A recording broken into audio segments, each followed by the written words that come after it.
रात के 1:30 बजे का वक्त है और मैं वॉक कर रहा हूँ। और आपको मैं बताता हूँ, मेरे से बहुत लोग पूछते हैं कि बिलाल भाई जब कनाडा आ जाएंगे तो हमें कौन से शहर में आना चाहिए, यानी कहाँ से अपनी ज़िंदगी का स्टार्ट लेना चाहिए। तो मैं आज की वीडियो में आपको एक बड़े ही पते की बात बताऊंगा, और उसके लिए ये वीडियो सुनने के साथ साथ देखना भी उतना ही इम्पोर्टेंट है, क्योंकि आपको पर्सपेक्टिव समझ आएगा। You will be able to understand things in the right context. तो सबसे पहले तो इस वीडियो को आप एक थम्स अप दे दीजिए, और चैनल को अभी तक अगर आपने सब्सक्राइब नहीं किया तो सब्सक्राइब कर लीजिए और पूरी वीडियो एंड तक देखिएगा। सबसे पहले ये जिस ट्रेल पर मैं वॉक कर रहा हूँ, इसके साइड पर बनते हुए घर देखिए। ये घर अभी अंडर कंस्ट्रक्शन है, और ये कोई एक या दो घर नहीं, बल्कि ये हज़ारों की तादाद में घर हैं, और ये सारे अभी अनऑक्यूपाइड हैं। चलें, ये साइड तो आपने देख ली। अब आप तवज्जो करें इस तरफ। ये जो पूरा मैदानी इलाका आप देख रहे हैं, यहाँ पर ये पाइप्स पड़े हुए हैं, ये टोपियाँ रखी हुई हैं, जिनसे आपको अंदाज़ा होगा कि यहाँ पर कंस्ट्रक्शन चल रही है। ये बहुत बड़ा यहाँ पर पार्क बन रहा है, ता हद्दे निगाह। वो जो सामने आप रोशनियाँ देख रहे हैं, वहाँ से ये सारे का सारा ये पार्क है। और सामने आप बिजली देख रहे हैं कितनी है, कितनी लाइट्स जल रही हैं। और ये जिस शहर में इस वक्त मैं हूँ, ये कनाडा का कोई one of the most popular cities नहीं है, बल्कि ये कनाडा के स्मॉलर सिटीज़ में से एक काउंट होता है। बताऊंगा आपको किसी वीडियो में कि मैं कौन से शहर में आया हुआ हूँ। लेकिन कहने का मकसद ये है कि जब लोग इमिग्रेट करके कनाडा आते हैं तो उनकी अवलीन प्रायोरिटी होती है कि वो टोरंटो में जाएं, या मिसिसागा में जाएं, या ब्रैम्पटन जाएं। मतलब या तो वो ऐसे शहरों में जाना चाहते हैं जहां पर उनको पता है कि उनकी अपनी कम्युनिटी या अपने देश के लोग बहुत से मिल जाएंगे उनको, या ऐसे शहरों में जाना चाहते हैं जहां उनको पता है कि पॉपुलेशन बहुत ज़्यादा है, इस वजह से जॉब अपॉर्चुनिटीज़ भी बहुत ज़्यादा होंगी। तो उन शहरों का कॉस्ट ऑफ लिविंग बहुत ज़्यादा है। नो डाउट, अगर आप मैनेज कर सकते हैं, if you have that kind of money, आप ज़रूर जाएं। बहुत अच्छे शहर हैं, लेकिन वहाँ के अपने मसाइल हैं। एक ये कि very high cost of living, और दूसरा ये कि आपको कम्यूटिंग में बहुत टाइम लगता है। मतलब आपने थोड़ा सा भी डिस्टेंस तय करना है, फ़र्ज़ करें यहाँ तक से वहाँ तक आपका ऑफिस है, तो सुबह सुबह इतनी रश लगी होगी कि हो सकता है कि 1 मिनट का रास्ता आपको 20 मिनट में कवर करने मिले। अभी ये जैसे मैंने आपको एग्जांपल दी, आप देख रहे हैं कि ये सारे घर अभी अंडर कंस्ट्रक्शन है, ये सारे वेकेंट हैं क्योंकि अभी इनकी फिनिशिंग स्टेज चल रही है। तो आप सोचें कि इन घरों की कंस्ट्रक्शन की वजह से यहाँ पर जॉब का कितना स्कोप है। अब बीइंग अ सिविल इंजीनियर, यहाँ पर मैं साइट प्रोजेक्ट कोऑर्डिनेशन भी कर सकता हूँ, प्रोजेक्ट बजटिंग भी कर सकता हूँ, कॉस्ट एस्टिमेशन भी कर सकता हूँ, प्रोजेक्ट प्लानिंग एंड शेड्यूलिंग भी कर सकता हूँ, साइट सुपरविजन भी कर सकता हूँ, क्वालिटी कंट्रोल का भी काम है, हेल्थ एंड सेफ्टी मॉनिटरिंग का भी काम है।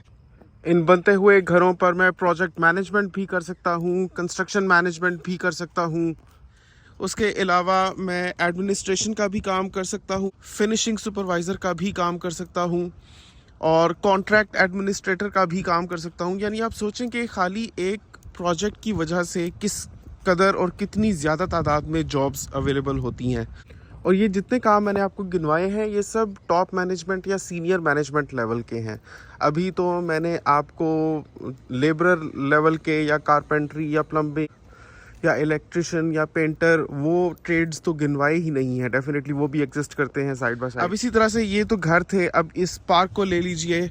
अगर आपको प्लम्बिंग का काम आता है, अगर आप MEP इंजीनियर हैं, जैसे mechanical and electrical and plumbing engineer, या आपको टाउन प्लानिंग आती है, तो आपकी वो सारी स्किल्स रेलिवेंट हैं यहाँ पर। और ये जो शहर आप देख रहे हैं, अगेन आपको याद करवा दूँ कि it is one of the smaller cities of Canada. तो आप ये पर्सपेक्टिव लेकर कहाँ जाना है डिसाइड ना करें कि छोटे शहरों में जॉब्स नहीं होती। छोटे शहरों में जॉब्स ना सिर्फ होती हैं बल्कि मज़ीद जॉब्स निकलते रहने का बहुत स्कोप होता है, क्योंकि जैसे आप देख रहे हैं कि अभी यहाँ पर ये इतनी डेवलपमेंट हो रही है, तो ये सारा एरिया यहाँ पर डेवलप होने रहता है अभी। और अभी आगे आने वाले दिनों में कनाडा में दुनिया भर से बहुत इन्फ्लक्स होगा इमिग्रेंट्स का।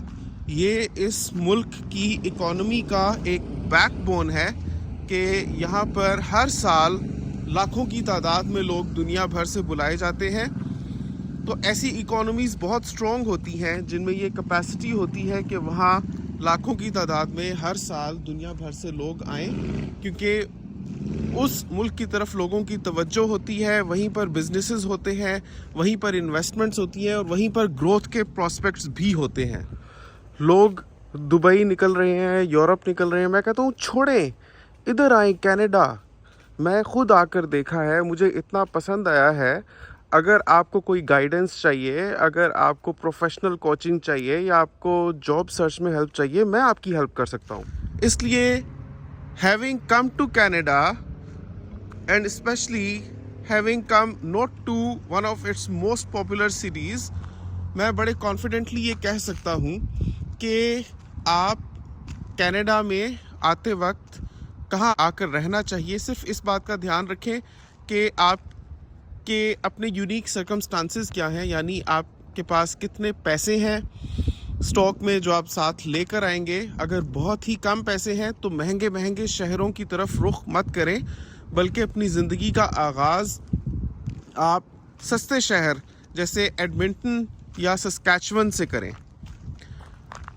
यकीनन आगे आने वाले दौर में बहुत इमिग्रेंट्स उन सिटीज़ में जाकर बसेंगे, क्योंकि टोरंटो या वैंकूवर या मिसिसागा भी हो गया, ये ऑलरेडी वेल पॉपुलेटेड किस्म के शहर हैं। आगे आने वाले इमिग्रेंट्स ऐसे शहरों का रुख करेंगे जहां रश कम है, जहां अगर वो आकर प्रॉपर्टी ख़रीदते हैं तो कल को उसके बहुत ऊपर जाने के चांसेस हैं, क्योंकि उनको ख़रीदते वक्त सस्ते दामों मिलेगी। और जहां इतनी ज़्यादा अनयूज्ड लैंड अवेलेबल है कि अभी वहां बहुत से प्रोजेक्ट्स खुलेंगे और हर तरह की जॉब्स निकलेंगी। देखिए जी, साफ सी बात है, एक जनरेशन ख्वार होती है या लग के मेहनत करती है, अगली जनरेशन खाती है। अगर आप आज इंडिया, पाकिस्तान या मिडल ईस्ट से उठ के कहते हैं कि मुझे टोरंटो में अपना खुद का घर चाहिए, जहां बहुत हसल एंड बसल है, बहुत रौनक है, जो कल्चर्स का मेल्टिंग पॉट है, जहां ज़िंदगी का एहसास होता है बहुत ज़्यादा, तो वहाँ उन लोगों की प्रॉपर्टीज़ हैं जो आज कनाडा नहीं आए, बल्कि उनके दादा परदादा कनाडा आए थे। अब मेरे जैसे लोग जो इसी साल कनाडा आए हैं, वो अगर सोचें कि आते साथ वो टोरंटो में घर लेंगे, तो एक तो वो उसकी पेमेंट्स पूरी नहीं कर पाएंगे, और अगर उन्होंने डाउन पेमेंट अरेंज कर भी ली तो वो एक ऐसे सफ़ेद हाथी की तरह हो सकता है जिसका इंटरेस्ट रेट इतना ऊपर जाता जाए because of the housing market bubble कि उनके लिए पे ऑफ करना मसला बन जाए। तो एक सबसे अच्छी चीज़ ये है कि यहाँ का म्यार ज़िंदगी अच्छा है, बेहतरीन है, चाहे बड़ा शहर हो चाहे छोटा शहर हो। हर जगह पर बहुत ज़बरदस्त सिक्योरिटी है, बहुत ज़बरदस्त सिस्टम्स हैं और वेलफेयर बेस्ड सोसाइटी है। तो आपको छोटे शहरों में भी अगर आप आते हैं तो बिल्कुल भी ऐसे महसूस नहीं होगा कि आप किसी बैकवर्ड किस्म के इलाके में रह रहे हैं, बल्कि आपको आला से आला म्यार ज़िंदगी मिलेगा। बिसाइड्स, अगर आपको जाकर करने वाली जॉब नहीं भी मिलती तो भी आपके लिए कनाडा में हमेशा रिमोट वर्क अपॉर्चुनिटीज़ रहती हैं, क्योंकि कनाडा में रिमोटली काम करने का बहुत ज़्यादा स्कोप है। बहुत लोग वर्क फ्रॉम होम करते हैं समेत मेरे, और यहाँ पर हाइब्रिड जॉब्स का भी बहुत कॉन्सेप्ट है, जिसमें हफ्ते में सिर्फ 1 या 2 दफ़ा ऑफिस जाना होता है और बाकी सारे दिन आप घर से काम कर सकते हैं। इस वजह से आपने कनाडा आने से पहले एक तो बहुत साउंड फाइनेंशियल प्लानिंग करनी है, और बेहतर होगा कि मेरे चैनल की सारी वीडियोस देखें ताकि आपके सामने एक ऐसी फैमिली जो हाल ही में पाकिस्तान से इमिग्रेट करके कनाडा आई है, उसके क्या सूरत हाल रही है, किन अप्स एंड डाउन्स से हम लोग गुजरे हैं, वो सारे आप लोग जानते हो और उसी के मुताबिक आप अपनी फ़ैसले ले सकें। तो कैसी लगी आपको आज की वीडियो, और नीचे कमेंट करके आपने मुझे ये बताना है कि आपके ख़्याल में प्रेजेंट सर्कमस्टांसिस में कनाडा में अगर आप इमिग्रेट करके आते हैं तो Toronto is a better destination या एडमिंटन, ये आपने मुझे बताना है। और वीडियो को थम्स अप ही दे दीजिएगा, कमेंट्स में माशाल्लाह लिख दीजिएगा। इसके अलावा अगर आपको कनाडा में आकर जॉब सर्च करने में कोई भी दिक्कत होती है तो आप मुझसे हेल्प ले सकते हैं। मेरा कॉन्टैक्ट नंबर डिस्क्रिप्शन में गिवन है, उस पर सिर्फ व्हाट्सएप कीजिएगा क्योंकि मैं कॉल अटेंड नहीं कर पाऊँगा, सिर्फ व्हाट्सएप मैसेजेस पढ़ता हूँ मैं और मुझे जवाब देने में थोड़ी देर होती है, लेकिन मैं सबको जवाब देता हूँ। अगर आपने रेज्यूमे बनवानी हो, अगर आपने कवर लेटर बनवाना हो, अगर आपने जॉब सर्च टिप्स लेनी हो, आपने 1-to-1 डिस्कशन करनी हो मुझसे, पीआर प्रोसेस मेरा क्या था, और आपको एक मैं गाइडलाइन दे सकता हूँ क्योंकि मैंने ये सारा प्रोसेस खुद से किया है, तो नीचे डिस्क्रिप्शन में मेरा नंबर गिवन है, उस पर आप मुझे व्हाट्सएप पर कांटेक्ट कर सकते हैं। दुआ में याद रखिएगा। आपसे मिलता हूँ अगली वीडियो में, तब तक के लिए अल्लाह हाफ़िज़।